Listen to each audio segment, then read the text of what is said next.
السلام عليكم ورحمة الله وبركاته. أهلا وسهلا ومرحبا بكم في قناة حليم العزيري. بتمنى من كل اللي ما تابعنيش يتابعني، وبتمنى من كل الناس تعمل لي لايكات وشير كتير عشان يوصل لكم كل جديد، وإن شاء الله كل يوم هنقدم لكم حاجة جديدة. دلوقتي ملك وحسام ومحمد في تحدي جديد.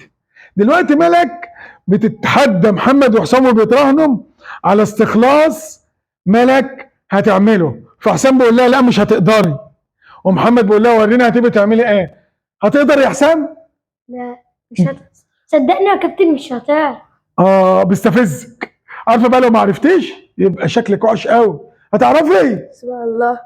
اما نشوف. انت ايه رايك يا محمد؟ انا حاسس كده ان هي مش هتعرف. مش هتعرف يا كابتن، سيبه ما نشوف. بيستفزوكي. عارفه يعني ايه بيستفزوكي؟ يعني لو ما عملتهاش هيبقى شكلك وحش قوي. ركزي. انت امسكه في قدراتك يا كابتن. اما نشوف يا لوكا. يلا يا جماعه جاهزين عشان تتابعونا وتتفرجوا وتشوفوا ملك هتعمل ايه. ابدا يعني مثلا حسام ماسك اهوت، ومحمد هيدخل اهوت.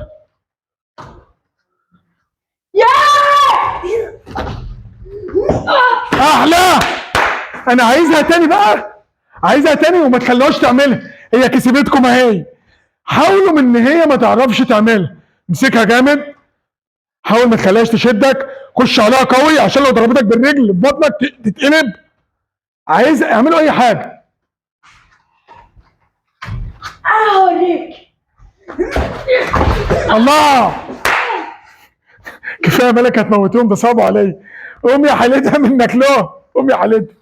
طيب يقدر